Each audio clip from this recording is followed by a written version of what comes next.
Hello, greetings.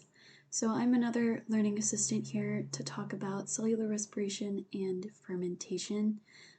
Just a disclaimer, this video really is meant to be like an overview of what you might see in lecture and discussion. Anything really that's professor specific, it won't be here in this video. So definitely go to lecture and go to discussion for that. Before we get into these processes, I want to go over redox, and redox is reduction oxidation. You might see this in chemistry, you might also see this in your discussions already. In this practice, we're going to identify which compounds are oxidized and which are reduced. We're also going to identify the oxidizing and reducing agents. So in this reaction here, we have glucose, C6H12O6 plus oxygen, and our products are CO2 and water. So feel free to work on this on your own. We will reconvene in a little bit. Hello, welcome back. I'm out of breath, gosh. So anyways, the first thing that I like to do when I encounter a redox problem is to define redox. So I use oil rig to do that. Oil rig. I don't know why that just left, but oil rig is oxidation is loss, and this is a loss of electrons or hydrogens. And then we have reduction is gain. This is of electrons and hydrogens as well. So we defined redox. We can now look at our reactions. I'm going to start with oxygen. So oxygen, we know this to be a very electronegative atom.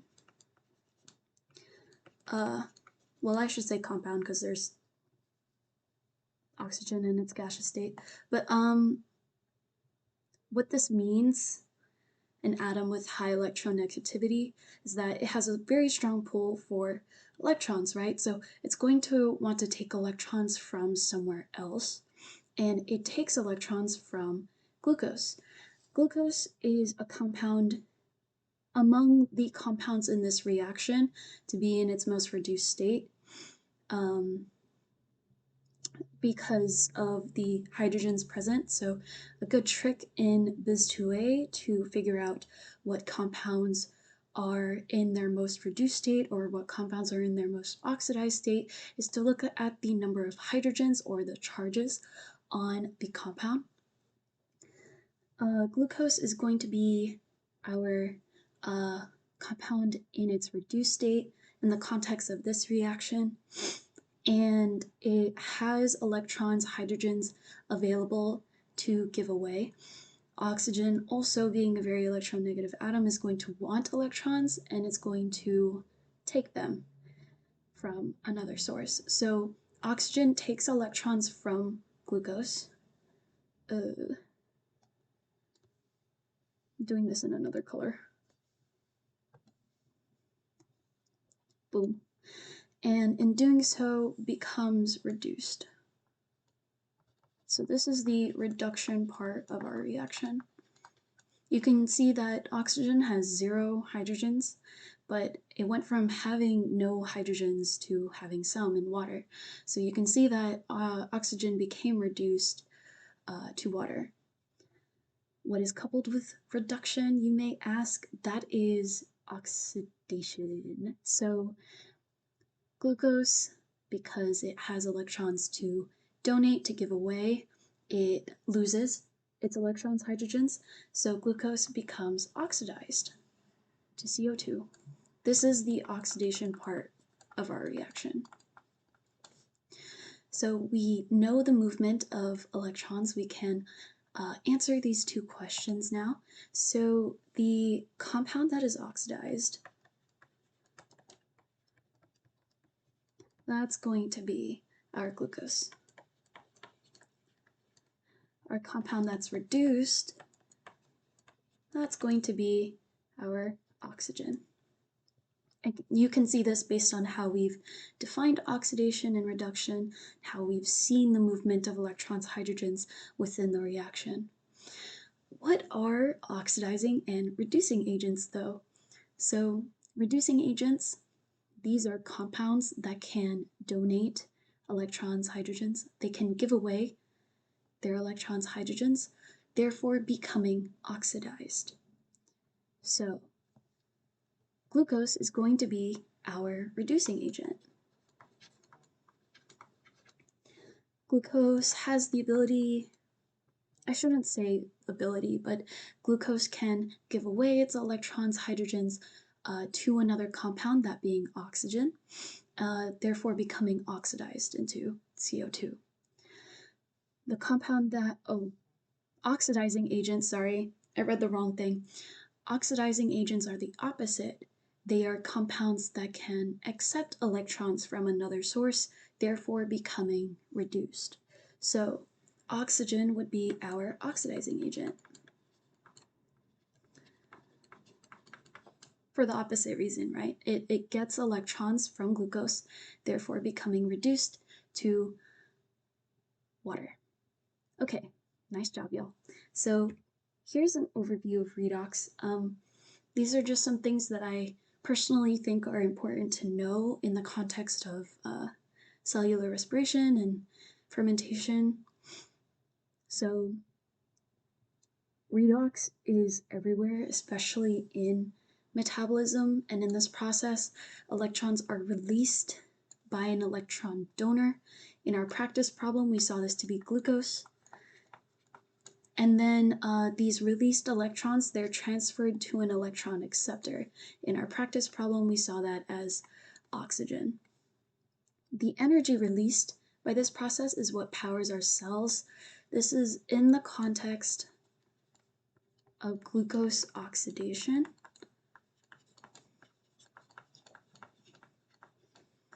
Which we will go over the process of in a little bit.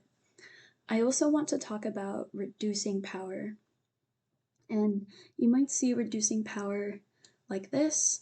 Reducing power is just the electrons and protons that are released from redox, and they're used to reduce other molecules. These are some examples. We will see NADH a lot in this video.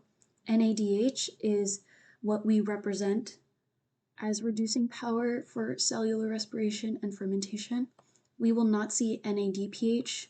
This is the reducing power for photosynthesis, which we will not talk about in this video.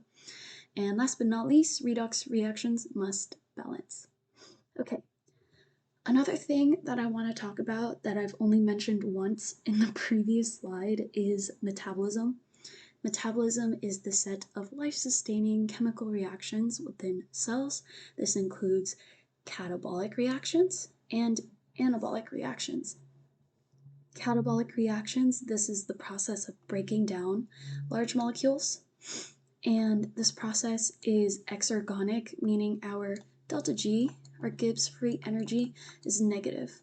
With delta G that's negative, that's usually associated with a release of energy. Anabolic reactions are the opposite. Instead of breaking down large molecules, we're quote unquote making large molecules or synthesizing them. And this process is endergonic, meaning our delta G is positive. Both of these reactions are part of metabolic pathways. We will see the pathways involved in cellular respiration and fermentation in a little bit. If we were to graph catabolic and anabolic reactions, or I guess not those, but if we were to graph endergonic, exergonic reactions, I should say, this being exergonic, this being endergonic. Let's start with endergonic first. You will have something that kind of looks like this. That's not that's not good. Something that looks like this. It's better, but this is your products, this is your reactants. Another way to label this is the rate of the backward reaction. This is the rate of the forward reaction. And I just want to note this part too. So in endergonic reactions, your products are greater than your reactants. This is what leads to your overall delta G being positive.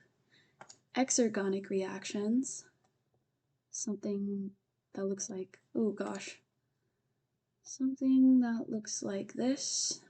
This is your products, this is your reactants. Your products are less than your reactants, so it's leading to a delta G that is negative. And then on the bottom of this graph, that would be your reaction progress, right?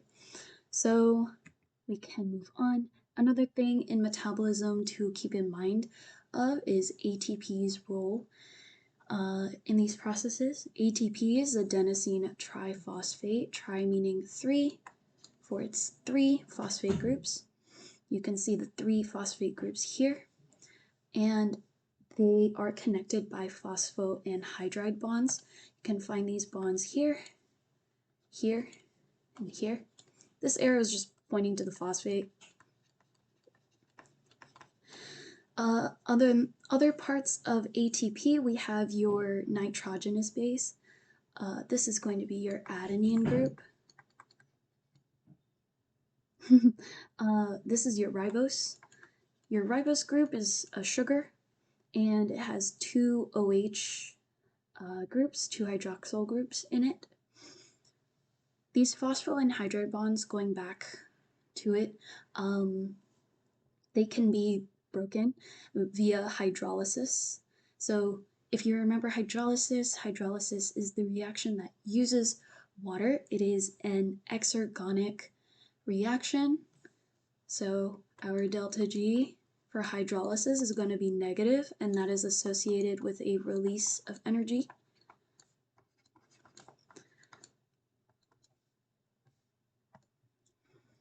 When we do hydrolysis, we use water to break one of these so that phosphate group leaves. Our products end up being ADP, and inorganic phosphate. So ADP, this is our adenosine diphosphate. Di meaning 2 for its 2 phosphate groups, and these guys can be charged, by the way.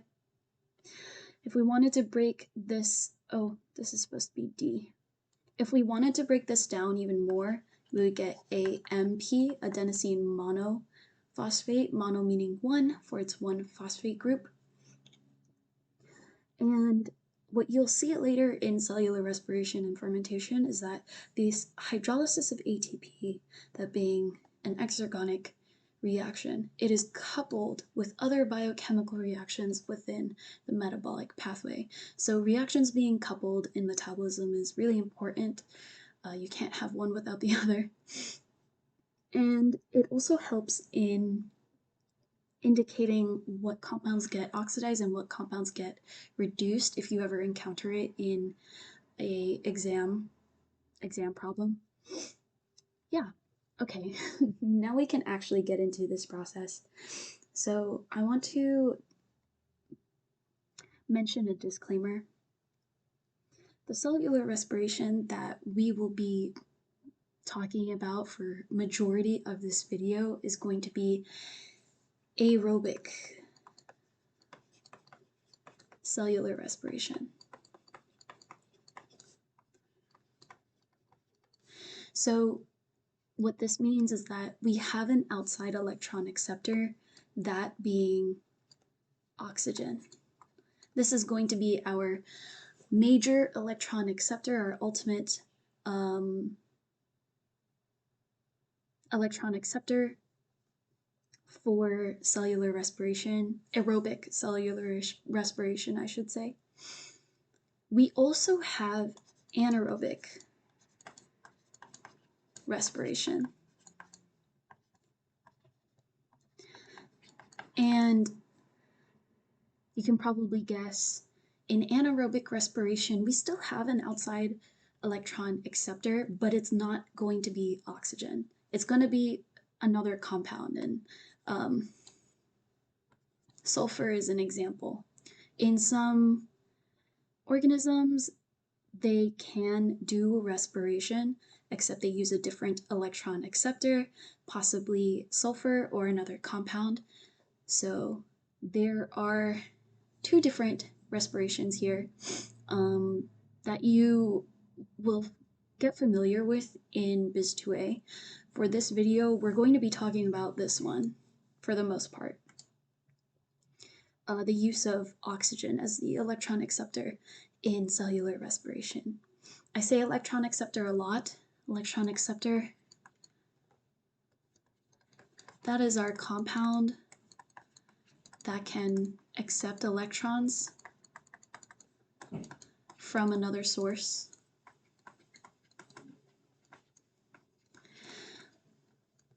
Yeah. What else do I wanted to say? I guess it'll come to me. So we can go through the first step, and that will be glycolysis. Glycolysis is the process of oxidizing glucose to pyruvate. Oh my gosh, we see redox happening. Wow. Awesome. Okay, so we have an oxidation reaction happening, and this actually happens in the cytosol of the cell. Another word for this is cytoplasm. In this process of glycolysis, glucose is converted to glucose 6-phosphate, or G6P, by the addition of a phosphate group. And we saw this, the phosphate group came from ATP. So this first step of glycolysis is a great example of how ATP hydrolysis is coupled with other biochemical reactions within a metabolic pathway. By hydrolyzing ATP, we take out a phosphate group. That phosphate group, thanks to enzymes as well, gets placed onto glucose, therefore phosphorylating glucose. So G6P can continue through glycolysis. We're not using ATP anymore, we're producing it, producing ATP and reducing power in the form of NADH. So what is coupled with the oxidation of glucose to pyruvate, you might ask? That is reduction. That is our reduction of NAD plus to NADH. Our net yield in this process is 2 pyruvate, 2 NADH, and 2 ATP. I do have a question for you though. Why do you think we spend extra time and energy phosphorylating glucose? What is the point? Well, we can look at a little diagram to give us more information about this. So I probably should have drawn an actual molecule of glucose. That way it could help y'all identify it better, but we'll rock with the rectangle. So we have our glucose. This circle is our cell.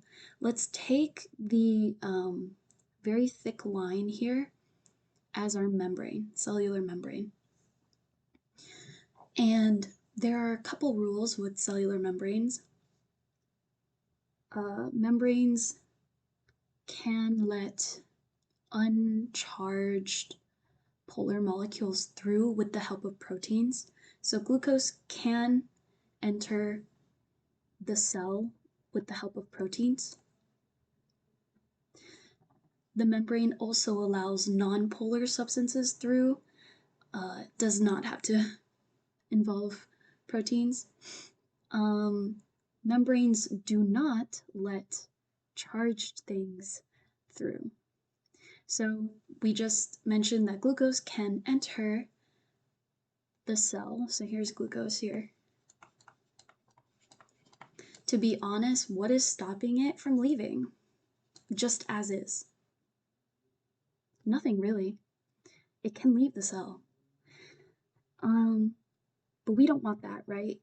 We don't want our food to leave our cells because we want to break it down, we want to use the food, we want to do energy conversion with some fuel, some source. So something has to happen to glucose in order for that to happen, in order for it to be trapped in the cell. And I think I mentioned this earlier, but these guys here are charged, these phosphate groups. So when we phosphorylate glucose, 6-phosphate, a little overlap, but it's okay. When we phosphorylate glucose, this guy becomes charged, meaning that we just blocked the exit point. Glucose is now trapped in the cell. We phosphorylate glucose, we take energy and time to phosphorylate glucose so we can trap it in the cell.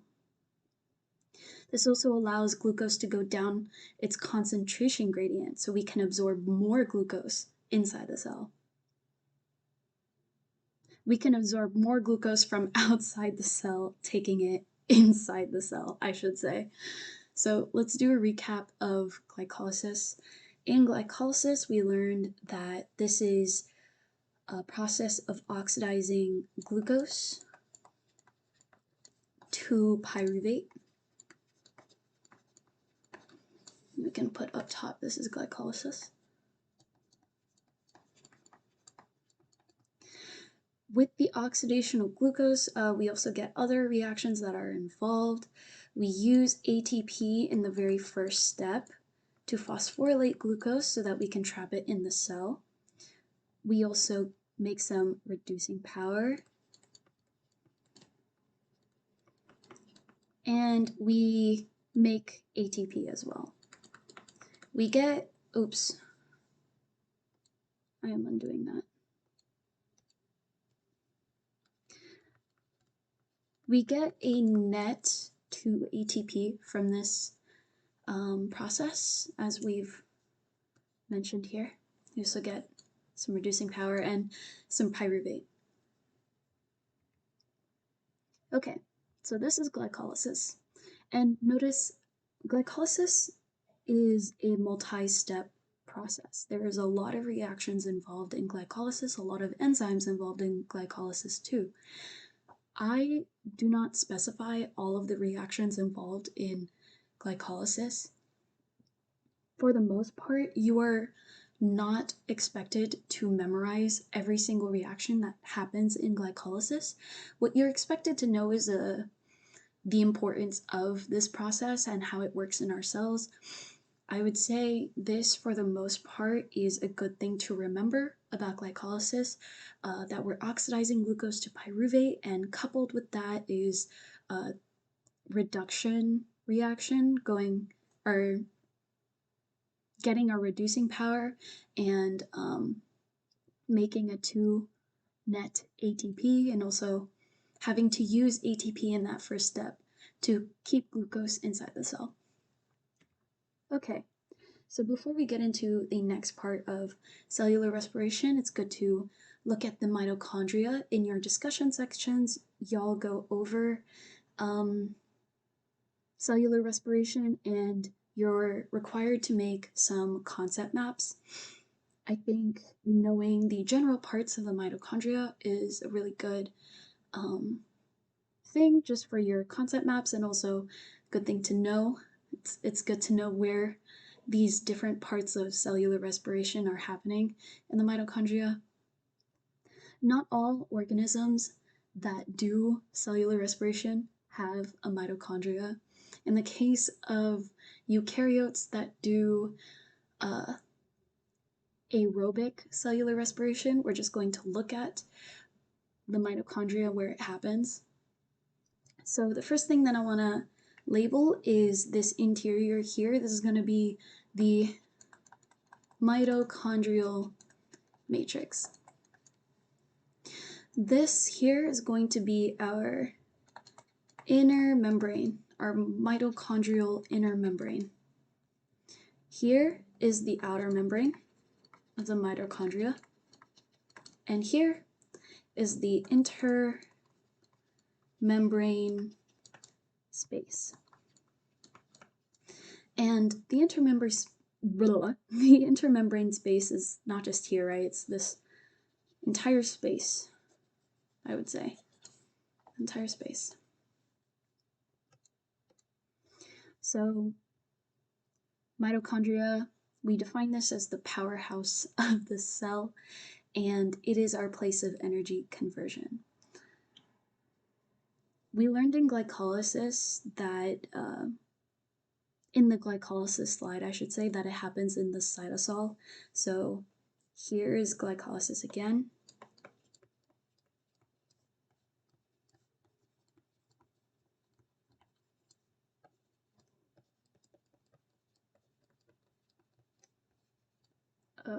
NAD plus NADH, and then ADP, ATP. So this is our glycolysis. This happens outside of the mitochondria. That means when we get to pyruvate, right, it's going to come in to the mitochondria. So the next main part of aerobic cellular respiration is the TCA cycle, or the Krebs cycle, or the citric acid cycle. Before we, that's funny, I said the next step and now I'm saying before we get into it. That's so crazy. But I guess to mention, before the TCA cycle begins, pyruvate is oxidized. Oh, we see redox happening again. And pyruvate is oxidized to acetyl-CoA. So acetyl-CoA is a compound that has coenzyme A and an acetyl group bonded to it. The bond in between coenzyme A and the acetyl group is a thioester linkage. When the thioester bond or thioester linkage is hydrolyzed, breaking down, we get citrate. And citrate is the first compound that we see in the TCA cycle. So citrate is what starts that TCA cycle. What is coupled with oxidation, you might ask? There is reduction. So citrate undergoes a process of oxidation. It turns into oxaloacetate, and coupled with this is a series of reduction reactions in which we get our reducing power. This is in the form of NADH and FADH2.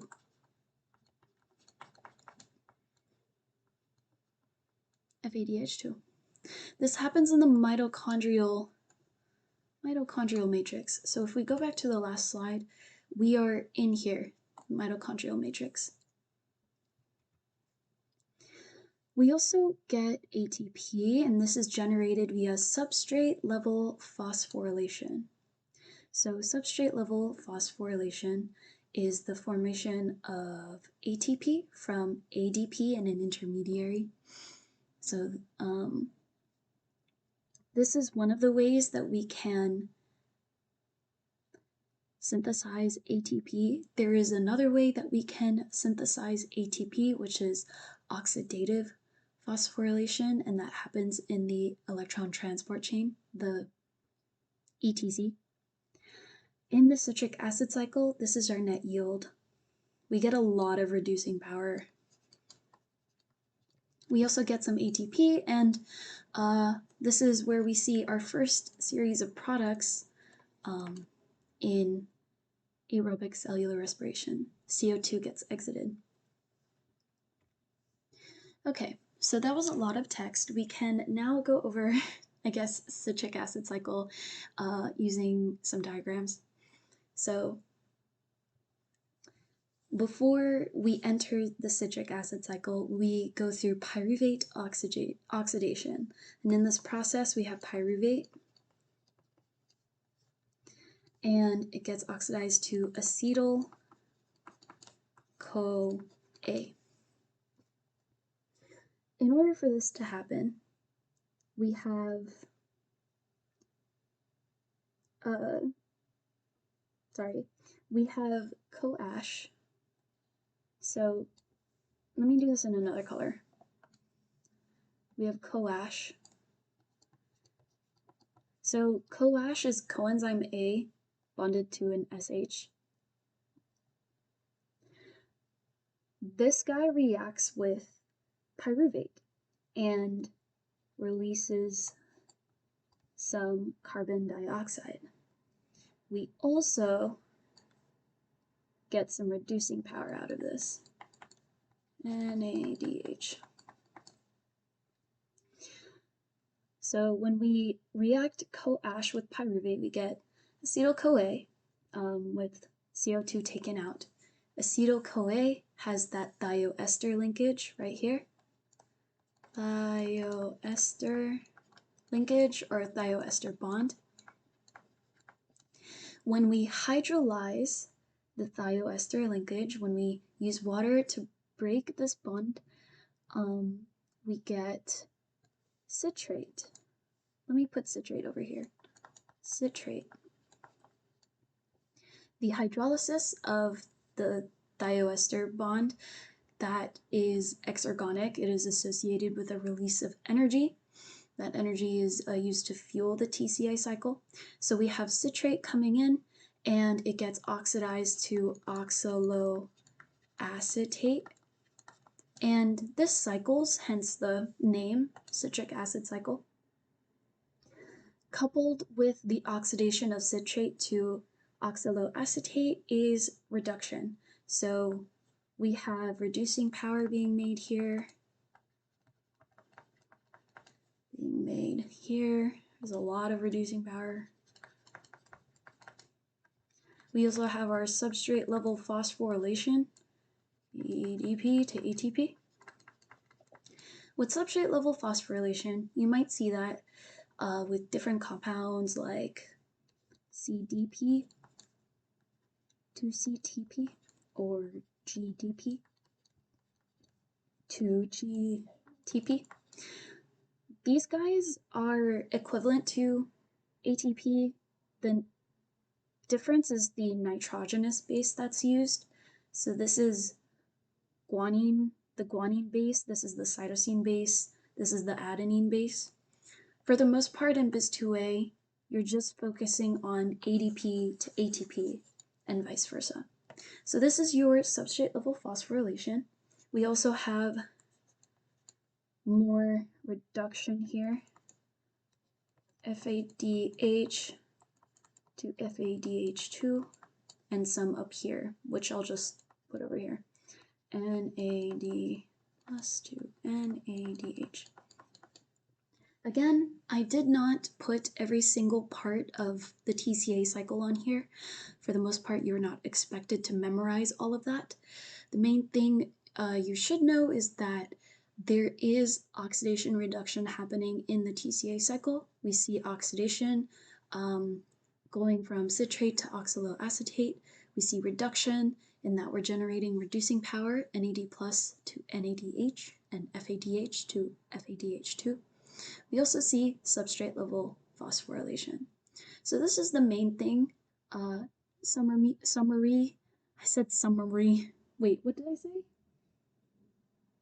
I don't know what I said. Summary. This is a summary of this is a summary of the TCA cycle for the most part, an overview of what you really need to know. Okay. This is also a lot of text, but we will go over it in a diagram on the next slide. Now we're on to the electron transport chain, and this is a series of oxidation reactions that convert NADH and FADH2 into NAD plus and FADH. So there is some oxidation happening. Woo, redox is present everywhere. So these reactions release electrons. These electrons pass through 4 complex integral proteins, and they're located in the mitochondrial inner membrane. So if we draw our membrane again, we're right there, that membrane. As this electron passes through proteins and reducing power is used, right? We are oxidizing NADH to NAD+, we are oxidizing FADH2 to FADH. Protons are pumped into the intermembrane space. So in the ETC, when we have the oxidation of NADH and FADH2, that releases electrons, right? These electrons go through the integral proteins. These proteins become reduced because they have that electron present. They gained an electron as per the definition of reduction. And it results, I was about to say release, it results in a conformational change in the protein that leads to protons being pumped out. So that's how you see those protons being pumped out, and they're pumped out into the intermembrane space, this space. This generates a proton gradient, leading to proton motive force. ATP synthase, an enzyme that is responsible for the production of ATP in oxidative phosphorylation. ATP synthase uses proton motive force to make that ATP. The electron that moves through the transport chain reaches a final electron acceptor. We see oxygen. So in aerobic cellular respiration, our final electron acceptor is going to be oxygen. In anaerobic respiration, that outside electron acceptor, that outside final electron acceptor is going to be some other compound, possibly sulfur as an example. And this oxygen, once the electron reaches it, gets reduced to water. In other organisms that do anaerobic cellular respiration, once that electron is reaching that other compound, we get a reduced form of that compound. So if sulfur is the outside electron acceptor for other organisms, it gets reduced to H2S, for example, and this leaves the cell. Okay, that was a lot. So I have drawn an ETC for you, and we can go through this one by one. So we first saw the oxidation of NADH and FADH2. With this oxidation reaction, we have electrons that are released. They are released into these proteins, these complex proteins. The proteins thus become reduced, and there is a conformational change in the protein that leads to protons being pumped out. And these protons that are pumped out, they lead to a concentration gradient going this way, leading to proton motive force. ATP synthase uses that proton motive force to catalyze the production of ATP. You can also call the movement of these protons chemiosmosis. Okay, so we know what happens with the protons. With the electron, it passes through these proteins. The proteins get reduced, and so they can give away their electron to some other compound, and you can see that it gets moved. These are also electron carriers. So this is cytochrome C, this is ubiquinone. And it finally reaches an electron acceptor, a final electron acceptor, that being oxygen. And oxygen gets reduced to water, which is released out of the cell. And this happens in the inner membrane. So this membrane here is the mitochondrial inner membrane. The protons here are released into the intermembrane space. Okay, so just some additional information here in cellular respiration.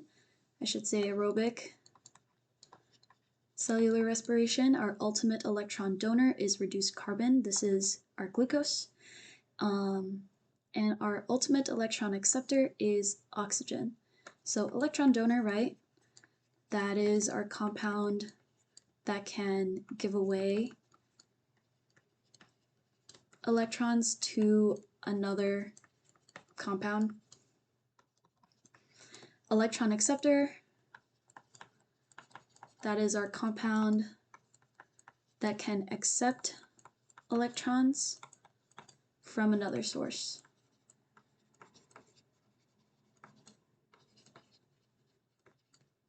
Okay, so now we can get into fermentation. So I very much emphasized aerobic and anaerobic cellular respiration.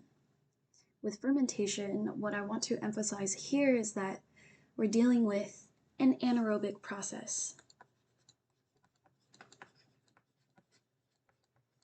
meaning that we are not using oxygen here. So there are different kinds of fermentation that happen in different kinds of organisms. Us humans, we can do fermentation too. A good example is for all my gym homies out there who who work out, go to the gym, lift weights. I can draw us. Dum, dum, dum, dum. Right?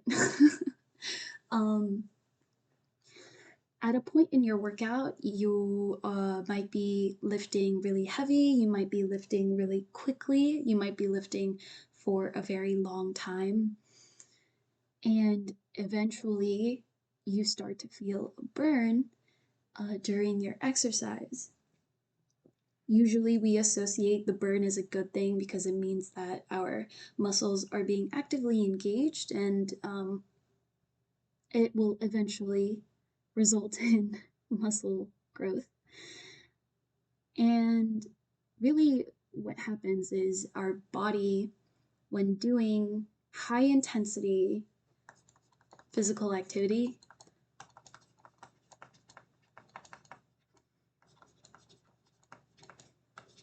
is lactic acid fermentation. So this is lactic acid fermentation, and this doesn't just happen at the gym. You know, if you have ever ran, which I'm sure everybody has run before, but if you've ran a mile before, or if you've done sprinting in track before, or if you've done cross country, or really virtually any high intensity physical activity, there's a point where like your heart rate increases, your breathing increases, you may get out of breath, and because of that lack of absorption of oxygen, even though there's oxygen present, not absorbing enough will lead to our bodies doing lactic acid fermentation. And so our body is going to build up lactic acid. The pain that we feel is that buildup of lactic acid, and it is our body warning us, telling us to stop doing physical activity for a little bit, to rest, and to breathe properly. So lactic acid fermentation in humans, for example, it's temporary. Yeah, it's meant to be a very temporary process. There are some organisms that use fermentation as their main metabolic pathway, as their main source of energy conversion. And so we are dealing with an anaerobic process, meaning that we're not using oxygen. In fact, we're not using any external outside electron acceptor. And having a lack of outside electron acceptors kind of affects the way that we look at metabolism for these organisms. Okay, so in terms of the parts of fermentation, glycolysis is the same. In fact, this is the same as what we saw in cellular respiration. So glycolysis happens in the cytosol of the cell, and we know that our net yield is 2 pyruvate, 2 ATP, and 2 NADH. If we were to rewrite our glycolysis process, right, that's going from glucose, we're oxidizing it to pyruvate, and we're using ATP in the first step to phosphorylate glucose so that we can trap it in the cell. We also get some reducing power, and we're making a little bit of ATP. So we make a net ATP of 2, right? 2 ATP. We see that ATP kind of is involved here in both times, 2 times, more than twice, but we see that there's ATP to ADP happening and ADP to ATP happening, so vice versa of these reactions. How are we getting NAD plus to reduce NADH though? Like, where does this come from? Well, we're gonna find out. In fermentation, we also call this pyruvate reduction. We are reducing pyruvate, and we get a myriad of products. I'm just mentioning ethanol and lactate, but there are a lot of different products in fermentation. We just focus on ethanol and lactate in bis2A. At the same time, we couple reduction with oxidation, right? So the NADH that we got from glycolysis is going to be oxidized to NAD+.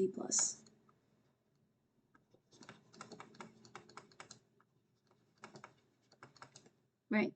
And we also get CO2 out of this if you're an organism that makes ethanol. Yeast is a good example, actually.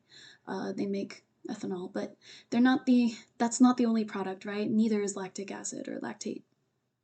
So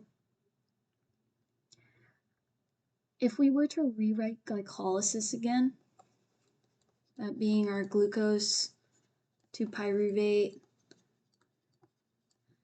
and then the ATP ADP part, and then the NAD plus to NADH, you can see that these 2 parts are connected. The NADH that we get from glycolysis is used in pyruvate reduction. It is oxidized in pyruvate reduction. The NAD plus that we get after reducing pyruvate is involved in glycolysis. These 2 processes need each other for fermentation to happen. So let's do an overview. Using the reducing power from glycolysis, pyruvate can be reduced to lactate or ethanol. These are only 2 out of the many different products of fermentation. We see these 2 products mainly in bis2A, but of course there are more. Pyruvate reduction happens in the cytosol, and this is our net yield, this being the most important one. As you can see, we didn't produce any ATP. We did in glycolysis. Glycolysis gives us a net 2 ATP. Why didn't we produce ATP in this part of fermentation, in pyruvate reduction? Well, fermentation's goal is to keep glycolysis going by producing NAD+. As a consequence, we have a lot of perfectly good carbon fuel that's turned to waste because there's not enough outside electron acceptors to continue ATP production. So in cellular respiration, we saw that outside electron acceptors like oxygen or sulfur for some organisms is necessary to continue ATP production. If we are without electron acceptors like oxygen, outside electron acceptors like oxygen, I should say, that changes how the organism is able to perform its metabolic needs. And even for some organisms, they don't use oxygen at all, despite how present it is in our environment. So yeah, fermentation's goal is to keep glycolysis going. I remember a question on my midterm when I took Biz 2A about fermentation that was really confusing, and so I just want to emphasize that this is really important to understand, it's really important to know. I want to just, I guess, provide the main things about fermentation that you need to know. One is that the goal of fermentation is to keep glycolysis going. If glycolysis stops, so do you. We're producing NAD+, which gets used up in pyruvate reduction, or fermentation, I should say. Our final electron acceptor for fermentation is going to be pyruvate. Pyruvate is going to be the one that takes that electron, therefore becoming reduced to compounds like ethanol or lactic acid, lactate. So these are some main things that you need to know. Yeah. Okay, let's do a recap because that was a lot. Let's start with glycolysis first. In glycolysis, we start with glucose, our reduced carbon fuel. Oops, what am I doing? Glucose. I'm going to put glucose 6-phosphate here, and then I'm also going to put pyruvate here. This is glycolysis. So in glycolysis, we use ATP in the first step to phosphorylate glucose so that we can trap it in the cell. After that, we can oxidize glucose into pyruvate. So coupled with this is reduction. We're getting reducing power. We're also making a little bit of ATP.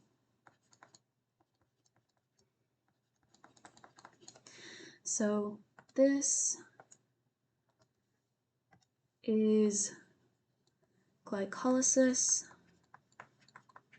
and it happens in the cytosol of the cell. We can now go one of two ways with pyruvate. We can either oxidize it or we can reduce it. So let's first do pyruvate reduction. In pyruvate reduction, pyruvate is going to be reduced to compounds like ethanol or lactate. Of course, these are not the only compounds, right? This is just the ones that we focus on in Biz 2A. Coupled with reduction is oxidation. So the NADH that we made in glycolysis, that's going to get oxidized in pyruvate reduction or fermentation to NAD+. And this gets cycled in glycolysis so that we can keep this process going. Fermentation's goal is to keep glycolysis going. And so the use of NAD+, the use of NADH, it is everywhere in this process. The second way we can handle pyruvate is to oxidize it.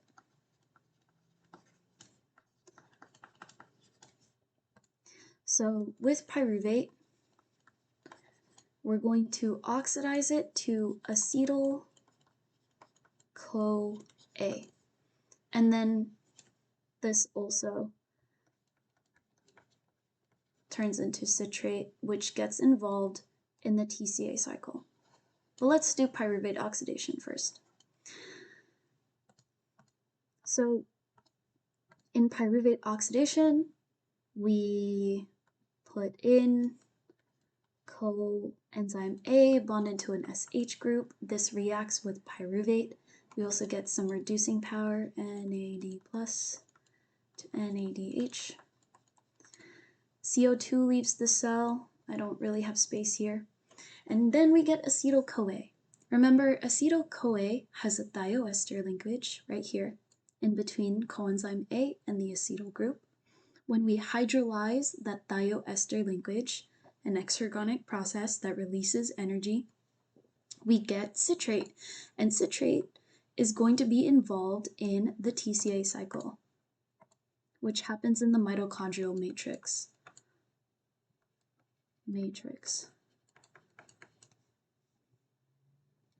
So when we oxidize citrate to oxaloacetate, this is going to be coupled with reduction, our NAD+ turning into NADH, and our FADH turning into FADH2.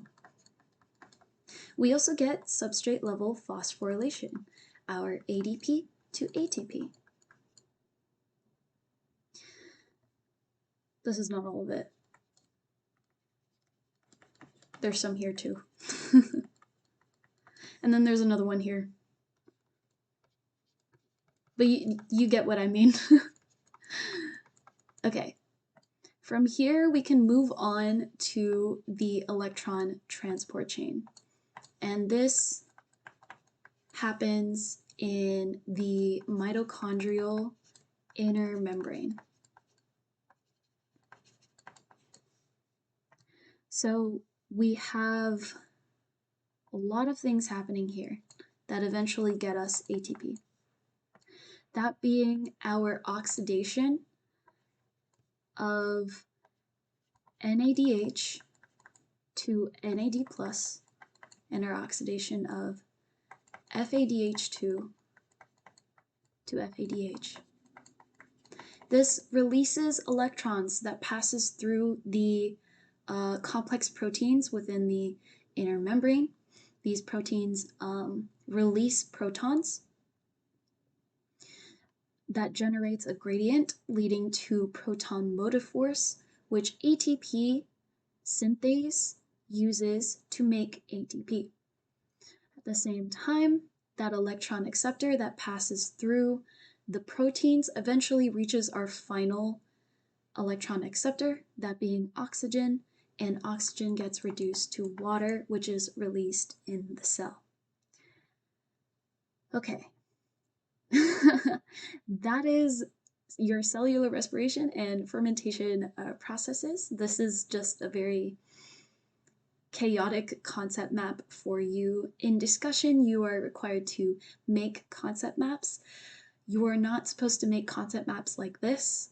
You're supposed to make sure that you draw the actual mitochondria and the actual cell and to put the reactions in their respective locations. But I thought maybe a concept map like this could help organize all of the reactions and put it in one place. So this is for the most part what you are expected to know. in terms of cellular respiration and fermentation. This is a lot, but I have faith that you guys will do just fine. So with that, I wish you best of luck in everything you do. Good luck in your studying and in your discussions and lectures as well. Thank you for watching. Okay, bye-bye.